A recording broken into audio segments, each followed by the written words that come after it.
নমস্কার। আজকে ভিডিওতে ডিসকাস করব আমি যে ভেরিয়াস টাইপস অফ কনসালটেশন দিই তারই একটি টপিক যেটা হলো প্রি ম্যারিটাল কনসালটেশন। মানে বিয়ের আগে যেই টপিকগুলো নিয়ে পাত্রপক্ষ পাত্রীপক্ষের থেকেও যেটা ইম্পর্টেন্ট পাত্র আর পাত্রীর মধ্যে যেই ডিসকাশনগুলো অ্যাকচুয়ালি হওয়া উচিত, যেই ডাটা সম্বন্ধে দুজন দুজনের পরিবারের সম্বন্ধে দুজন দুজনের সম্পর্কে জানা উচিত, সেটা কি কি জিনিস এখনকার দিনে এই জিনিসগুলো জানা খুবই ইম্পর্টেন্ট। কারণ এই জিনিসগুলো যদি ঠিকঠাক সময় বিয়ের আগে যদি ডিসক্লোজার না হয়, বিয়ের পরে গিয়ে কোনো রকমের যদি জিনিসগুলো অন্যরকমভাবে আন্ডারস্ট্যান্ডিং হয়, অন্যরকমভাবে বাইরে আসে, তো বিয়ের মধ্যে কিন্তু খুবই বাজে রকম একটা এফেক্ট হতে পারে। তো আমার যেটা মনে হয় বিয়ের আগে সব কিছু মোটামুটি একটা কিছু কিছু ডকুমেন্টস আছে, কিছু কিছু ডাটা আছে, কিছু কিছু ইনফরমেশান দুপক্ষের কাছে ভালো করে তুলে ধরা উচিত। আর এখনকার দিনের সমাজে কিছু কিছু কারণে আত্মসম্মানের খাতিরে কিছু কিছু কারণে যে জিনিসগুলো ভালো করে জিজ্ঞেস করা হয় না, একজন অন্যজনকে জিজ্ঞেস করে না, এক পক্ষ অন্য পক্ষকে জিজ্ঞেস করে না।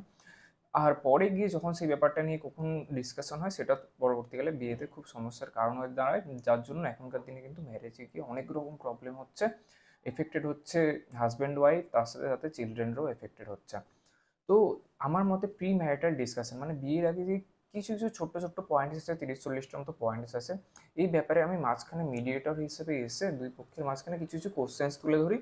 বিয়েটা হচ্ছে একটা টেবিল, টেবিলে কে কতটা কন্ট্রিবিউট করছে, একটা আমাদের যেমন খাওয়া একটা রান্না হয়, বিভিন্ন রান্না হয়, টেবিলে সাজানো হয়, সাজিয়ে টেবিলটা ওখানে রেখে তারপর খাওয়া দাওয়া হয়। বিয়েটাও একটা ম্যারেজ টেবিল, ম্যারেজে ছেলে পক্ষ কতটা কন্ট্রিবিউট করছে, মেয়ে কতটা কন্ট্রিবিউট করছে, একটা ফ্যামিলি তৈরি হচ্ছে, ফ্যামিলি তৈরি হতে গেলে কার কতটা কন্ট্রিবিউট করছে, ছেলে বাইরে কাজ করছে না মেয়ে বাইরে কাজ করছে, ঘরের কাজ কে করছে, এই জিনিসগুলো ডিসকাশন হওয়া এখনকার দিনে খুবই ইম্পর্টেন্ট। আগেকার দিনে খুবই সিম্পল একটা জিনিস ছিল, খুব একটা কমপ্লিকেটেড ছিল না, যে ছেলেরা বাইরে যাবে কাজ করবে আর্নিং করবে, ঘরের কাজটা মেয়েরা সামলাবে, দুজন মিলে এইভাবে ফ্যামিলি হবে। আস্তে আস্তে এই জিনিসগুলো মোটামুটি ফিগার আউট হয়ে যেত। কিন্তু এখনকার দিনে সব কিছু চেঞ্জ হয়েছে, ওয়ার্ক ডাইনামিক্স চেঞ্জ হয়েছে, যে ছেলেরাও কাজে যাচ্ছে বাইরে, মেয়েরাও কাজে যাচ্ছে, ঘরে অনেক জিনিসপত্র আছে বিভিন্ন রকম। আগেকার দিনে কি হতো, অনেক চেনা পরিচিত লোকেদের মধ্যে যারা থাকতো, তাদের মধ্যে যারা চেনা পরিচিত আছে তাদের মধ্যে কথাবার্তা হলে বিয়ে টিয়ের ওই জিনিসগুলো হয়ে যেত। কিন্তু এখনকার দিনে বিজলিয়া প্রথা যে জিনিসটা বলা হয়, ওই জিনিসটার ব্যাপারটাই নেই, কে কার জন্য দেখবে আর কোনো কিছু প্রবলেম হলে কে কার দায় নেবে, ওই জিনিসটা এখনকার দিনে নেই। আর অনলাইনে যেসব ডেটিং প্ল্যাটফর্ম এসছে, ঠিক আছে, ম্যাট্রিমনি থেকে শুরু করে বিভিন্ন রকমের, তো ওইগুলোর উপর কোনো রকম ভরসা করা যায় না। ম্যাক্সিমাম যত অ্যাকাউন্ট ফেক হয়, আর কোথা থেকে কী করছে ওটা ফেক আইডি বানানো এখনকার দিনে কোনো প্রবলেম না। তাই সামনাসামনি ফিজিক্যাল ওয়ার্ল্ডে গিয়ে, ওয়ার্ক প্লেসে গিয়ে যারা চেনা পরিচিত লোকেদের সাথে যত নেটওয়ার্ক সার্কেল বাড়িয়ে এই জিনিসটা করা যায় ততই বেটার। আর বিয়ের আগে কিছু কিছু ডিসকাশন হওয়া আমার মতে খুবই ইম্পর্টেন্ট। তার মধ্যে থেকে কিছু কিছু পয়েন্টস আজকে ভিডিওতে বলবো, এছাড়াও অনেক রকম পয়েন্টস আছে, কোশ্চেন্স আছে। আমি একজন মিডিয়েটর হিসাবে কনসালটেশন দিই, মাঝখানে এসে এই কোশ্চেন্সগুলো তুলে ধরার মধ্যে দিয়ে অ্যান্সার দুপক্ষে শুনি, একজনের উত্তর অন্যজন শুনতে পাবেন, অন্যজনের উত্তর আরেকজন শুনতে পাবেন। যেই কোশ্চেন্সগুলো সাধারণত এক পক্ষ অন্য পক্ষকে জিজ্ঞেস করতে পারে না হেজিটেশনের কারণে, আমি সেই কোশ্চেন্সগুলো তুলে ধরি। এবার আপনার অন্যজনের মাইন্ডসেট কেমন কী এই জিনিসগুলো কোশ্চেনের অ্যান্সার থেকে আপনারা বুঝে যাবেন। খুবই অল্প মূল্যে এই জিনিসটা অনলাইনে করে থাকি আমি, অফলাইনেও করে থাকি, আমার সাথে কন্ট্যাক্ট করতে পারেন। কী কী পয়েন্টস ডিসকাশন করা উচিত আজকে ভিডিওতে জাস্ট কয়েকটা বলবো, এছাড়াও 40-50টা পয়েন্টস আছে, খুবই মিনিমাম একটা প্রাইজেসও করে দিই। ফার্স্ট যেটা ইম্পর্টেন্ট সেটা হলো হেলথ, ঠিক আছে। হেলথের এখনকার দিনে কিন্তু ম্যাক্সিমাম লোকের বা ডায়াবেটিস, প্রেশার, সুগার থেকে শুরু করে বিভিন্ন রকমের প্রবলেম আছে। একবার জাস্ট কিছু হেলথ চেক আপ করে নেওয়া, ব্লাডের যে টেস্ট হয়ে থাকে, আর এইজ ফ্যাক্টর ট্যাক্টর, এই জিনিসগুলো হালকা করে টেস্ট করে রাখা, শুধু জেনারেল বডির হেলথের সাথে ওটা না, তার সাথে সাথে মেন্টাল হেলথ, কোনো সাইকিয়াট্রিক প্রবলেম আছে কিনা, এই জিনিসগুলো এখনকার দিনে সিজোফ্রেনিয়া থেকে শুরু করে বাইপোলার ডিসঅর্ডার থেকে শুরু করে, আপনি বাইরে থেকে কাউকে দেখে বুঝতেই পারবেন না এই জিনিসগুলো আছে, কিন্তু এই জিনিসগুলো তো এক্সিস্ট করে। হালকা করে যদি এই টেস্টগুলো একটু করে নেওয়া হয়, ফিজিক্যাল হেলথ, মেন্টাল হেলথ, তারপর এখনকার দিনে সেক্সুয়াল অনেক ডিসফাংশন থাকে, ইনফার্টিলিটির যদি কোনো ব্যাপার ট্যাপার থাকে, সেই জিনিসগুলো হালকা করে যদি বিয়ের আগে ডিসকাশন করে নেওয়া হয়, তার সাথে সাথে বিয়ের পরের একটু প্ল্যানিং, কার কীরকম প্ল্যানিং আছে, যে তুমি চাইল্ড নিতে চাও কি চাও না। অনেকে বিয়ের আগে জিজ্ঞেস করে না, পরে বিয়ের পরে গিয়ে বলছে না আমি চাইল্ড নিতে চাই না। তাহলে তুমি আমাকে আগে বলো না কেন, তুমি আমাকে আগে জিজ্ঞেস করো নি কেন, আরেকজন বলছে।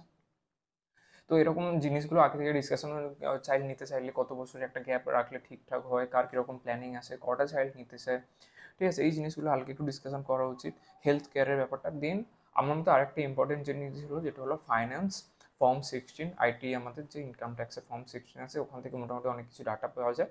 শুধু আমাদের ক্যাশ ফ্লো, অ্যাসেট কতটা আছে, লিকুইড ক্যাশ কীরকম কী কোয়ান্টিটি, জাস্ট হালকা করে একটা ডিসক্লোজার, হালকা করে একটা ডিসকাশন, যাতে একটা ম্যাচ অ্যাটলিস্ট কখনো কোনো ম্যাচ কিন্তু 100% হয় না, 90 হওয়াটাও রেয়ার। অ্যাটলিস্ট 50%-এর উপর 60-70% তো ম্যাচিং হবে। এই ম্যাচিংটা যদি আমার মতে এপার ওপার হয়ে যায়, পরবর্তীকালে বিভিন্ন রকম প্রবলেম হতে পারে। বিভিন্ন রকমের রিলিজিয়াস প্রবলেম থেকে শুরু করে এটা আমি বেশি রিলিজিয়ানের ওই দিক থেকে নেবো না, কিন্তু যেমন যেটা বললাম হেলথের ব্যাপারটা একটু আসে ইম্পর্টেন্ট, ফাইন্যান্সের ব্যাপারটাও অনেকটা ইম্পর্টেন্ট থাকে। একজন এখনকার দিনে ভাববে আমি একটু লোয়ার পরিবারের মেয়েকে বিয়ে করবো, পরিবারে এনে তাকে আমি যেরকম কি বলবো সে আমাদের হয়ে থাকবে, কিন্তু এখনকার দিনে চেঞ্জ হয়ে গেছে। সে কিন্তু চুপ করে শুনবে না, চুপ করে কাজ করবে না, চুপ করে সব কিছু সহ্য করবে না। পরবর্তীকালে কাজ করে যখন ফিরে আসবে ঘরে এসে স্ট্রেসের ক্রিয়েট করবে, অ্যাংজাইটি ক্রিয়েট করবে, মেন্টাল পিস চলে যাবে। তো অ্যাটলিস্ট একটা 60-70% ম্যাচিংয়ের জন্য এই ডাটাগুলো ডিসক্লোজার করা, জানা অন্যজনকে আপনজনকে ব্যাপারে। যে হেজিটেশনের কারণে এখনকার দিনে আমরা অন্যজনকে এই জিনিসগুলো জিজ্ঞেস করি না, পরিবারের লোক বেশি ডিসকাশন হয় না। আমি এই সম্বন্ধে ভালো রকম আইডিয়া আছে, নলেজ আছে, কিছু কোর্স টোর্স করেছি, কিছু কিছু পয়েন্টস আছে। এই জিনিসগুলো মাঝখানে এসে ভালো রকমভাবে ডিসকাশন করি, ভিডিও চাইলে ভিডিওর মধ্যে দিয়ে, যাতে পরবর্তীকালে কোনো রকম অসুবিধা না হয়। ঠিক আছে, অনলাইনে অফলাইনে করে থাকি। আর যেগুলো বলছিলাম ফাইন্যান্সের ব্যাপারে, শুধু অ্যাসেট। আর একটা ইম্পর্টেন্ট জিনিস, বিয়ে হওয়ার পরে ছেলের বাড়িতে থাকা হবে না, মেয়ের বাড়িতে কোথায় থাকা হবে, থাকলেও বাবা মার সাথে থাকা হবে কি থাকা হবে না, সিবলিংস কোনো থাকবে কি থাকবে, বাড়িটা যে আছে বাড়িটা কার নামে আছে, আর ইনকাম তো হচ্ছে, সব কিছু হচ্ছে, তার সাথে দেখতে হবে কোনো ডেপ্ট আছে কি না, কোনো লোন আছে কি না, লায়াবিলিটিস আছে কিনা, এই জিনিসগুলো চেক করাটা কিন্তু ইম্পর্টেন্ট। একবার দেখা যাচ্ছে অনেক পরিমাণ আসছে, কিন্তু দেখা যাচ্ছে ইএমআই তো ম্যাক্সিমাম স্যালারি চলে যায়, ইনকাম সেভিংসের তেমন কিছু থাকছেই না। এই জিনিসগুলো, তারপর ছোট ছোট খুবই জিনিস কিন্তু খুবই ইম্পর্টেন্ট। চাইল্ড চিলড্রেনদের কেরিয়ারের সম্বন্ধে তোমার কি প্ল্যানিং, ফিউচারে কোথায় কীরকম কি সেটেল হওয়ার, কীরকম কোন সিটিতে সেটেল হওয়ার কীরকম প্ল্যানিং, ইয়ারলি কিংবা কেমন কি বাইরে ঘুরতে যাওয়ার ট্যুর ট্যুর থেকে শুরু করে কেমন কি আইডিয়া, একটু আমাদের মাইন্ডসেটটা তো অ্যাটলিস্ট ম্যাচ করবে, যাতে পরে গিয়ে কোনো, এখনকার দিনে কিন্তু প্রচুর প্রবলেম হচ্ছে। অতুল সুভাষের কিছুদিন আগে একটা কেস হলো সুইসাইডের, যে জিনিসটা হলো ওই উত্তরপ্রদেশ থেকে আমাদের বেঙ্গালুরু আইটি সেক্টরে সেল ছিল, আর আইটি সেক্টরের একটা ছেলে ছিল। আর কিছুদিন আগে তো আমাদের 1-2 দিন আগে দিল্লির একটা ছেলে, ওই একটা কেস হলো ডাউরি প্রথার এইসব কেস টেস লাগিয়ে দিয়ে, ফেক আমাদের ডোমেস্টিক ভায়োলেন্সের কেস টেস লাগিয়ে দিয়ে, ঠিক আছে, বিভিন্ন রকম 498 আই থিঙ্ক। তো এই রকম জিনিসপত্র চলছে, এই জিনিসগুলো যাতে না হয়, জনকে জানা চেনা, সাধারণত আমরা ডাইরেক্ট ডিসকাশন করতে পারি না। তো একজন মিডিয়েটর হলে এই জিনিসগুলো ঠিক হয়। তো আমি এই কাজটা করি, মিডিয়েটর হিসেবে এসে আমার কাছে এলে জিনিসগুলো কোশ্চেন্স তুলে ধরবো, আপনারা কোশ্চেন অ্যান্সার অন্য একজন শুনবে, আরেকজনের কোশ্চেন অ্যান্সার আরেকজন শুনবে, শুনে আপনারা মোটামুটি আইডিয়া করে নিতে পারবেন। সেখান থেকে করে নিতে পারলে ভালো, নাহলে আমাকে জিজ্ঞেস করতে পারেন, সেখান থেকে আমিও বলে দিতে পারি এক্সট্রা পেমেন্ট পেলে কেমন কি হচ্ছে না হচ্ছে। এই জিনিসগুলো ফাইন্যান্সের ব্যাপারে বললাম, হেলথের ব্যাপারে, physical health, mental health, sexual health, diabetes এখনকার দিনে প্রচুর প্রবলেম হয়েছে। সেই জিনিসটা পরবর্তীকালে কিন্তু আমাদের অনেক রকম প্রবলেম করে। টেস্টোস্টেরনের একটা লেভেল থাকে, কর্টিসলের লেভেল থাকে, এই জিনিসগুলো, ইনফার্টিলিটির কোনো যদি কেস টেস থাকে সেই জিনিসগুলো, কেরিয়ার প্ল্যানিং থেকে শুরু করে, চিলড্রেনের প্ল্যানিং থেকে শুরু করে, ফ্যামিলি প্ল্যানিংয়ের ব্যাপারটা পার। তারপর ফুডিং অ্যান্ড স্টেইং, কোথায় থাকা হবে বা আমার সাথে থাকা হবে কিনা, আর খাবারের ব্যাপারটা পার, মার্কেট কি করতে হবে, বাজার কি করতে হবে, খাবার দাবার কে কিনে আনবে, জামা কাপড় জামা কাপড় কে কাচবে, সপ্তাহে কীরকম কী রুটিন থাকবে খাবার দাবারের, ঠিক আছে, ভেজ না নন ভেজ, কোন তেলে রান্না হবে, এটাও কিন্তু এখনকার দিনে খুব বড় ইম্পর্টেন্ট ইস্যু হয়ে থাকে কিছু কিছু জায়গায়, ঠিক আছে। তো এই জিনিসগুলো, কিছু কিছু জিনিস আছে, আর যেটা ট্যুরের ব্যাপারে বললাম, ছোটো আরও কিছু কিছু জিনিস আছে, এছাড়াও আরও 30-40টার মতো পয়েন্টস আছে, যেগুলো আমি এখন হুট করে ডিসকাশন করি না। পাবলিক প্ল্যাটফর্মে এসে আপনারা যদি চান পেড কনসালটেশন আমার সাথে বুক করতে পারেন, আমি মাঝখানে এসে কোশ্চেন্সগুলো ভালো করে তুলে ধরে জিনিসগুলো ডিসকাশন করি। একটা ভালো আপনারা জিনিসপত্র এক্সপিরিয়েন্স পাবেন, অ্যাটলিস্ট ভালো জানতে পারবেন। যে ডিসকাশনগুলো সাধারণত একজন অন্যজনকে ডাইরেক্ট করলে অনেকে মনে হয় যে জাজমেন্টাল টাইপের একটু শোনা হয়, ঠিক আছে, আমি শোনাবো, আমার কোনো অসুবিধা নেই, আমি তো একজন বাইরের লোক এসে শুনে চলে যাবো, কিন্তু ফায়দাটা আপনাদের হবে যে আপনারা আরেকজনের ব্যাপারে কিছু কিছু কোশ্চেন্স আছে, খুব ভালো ভালো কোশ্চেন্স অ্যান্সারের মধ্যে দিয়ে একটা জায়গায় যদি স্কিপ করে যায় আরেকটাকে ধরা পড়ে যাবে কেমন কি, ঠিক আছে। তো এই জিনিসগুলো ভালো করে সেট আছে আমার, আপনারা যদি চান ওটা নিতে পারেন, আমার সাথে কন্ট্যাক্ট করতে পারেন। আমার পার্সোনাল হোয়াটসঅ্যাপ নাম্বার ডিসক্রিপশন বক্সে দেওয়া আছে, কমেন্ট বক্সে দেওয়া আছে, নাম্বার সেভ করে আমার সাথে হোয়াটসঅ্যাপে কন্ট্যাক্ট করতে পারেন। আর কোনো রকম হেল্প চাইলে বলবেন, আমার হোয়াটসঅ্যাপে ভয়েস মেসেজ, ভিডিও কল কিংবা আমাকে টেক্সট করে লিখে পাঠাতে পারেন। তারপর কনসালটেশন স্লট বুক করে আমার সাথে ভালো করে এই জিনিসগুলো নিয়ে ডিসকাশন করতে পারেন। খুবই অল্প মূল্যে সেই জিনিসগুলো ডিসকাশন করে দিই। প্রাইস স্টেজের ব্যাপারে হোয়াটসঅ্যাপে আমার সাথে কন্ট্যাক্ট করুন, সব বলে দেবো কেমন কী আছে। আর এছাড়াও যদি আর কোনো প্রবলেম থাকে, কোনো রকম থাকে, আমার সাথে কন্ট্যাক্ট করতে পারেন।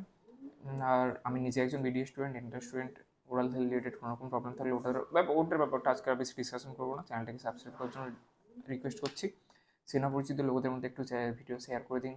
আর আরেকজন সাবস্ক্রাইবার অ্যাড করার জন্য রিকোয়েস্ট করছি। চ্যানেলের ভিতরে যান, নতুন নতুন প্লেলিস্ট অনুযায়ী ভিডিওগুলো দেখুন, মজা আসবে। ভালো করে প্লেলিস্ট অনুযায়ী ভালো ভালো জিনিস সাজিয়ে দেওয়া আছে চ্যানেলের ভিতরে, ওইগুলো দেখুন। আমার হোয়াটসঅ্যাপে একটা গ্রুপ আছে, গ্রুপের লিঙ্ক ডেসক্রিপশন বক্সে দেওয়া আছে, কমেন্ট বক্সে দেওয়া আছে, ওখানে কি গ্রুপে জয়েন করার জন্য রিকোয়েস্ট করবো। এই রকমের বিভিন্ন রকমের জিনিস, মেডিকেল সায়েন্স, হেলথ সায়েন্স, এই সমাজের বিভিন্ন রকমের অ্যাসপেক্টগুলো ওখানে ডিসকাশন করা হয়।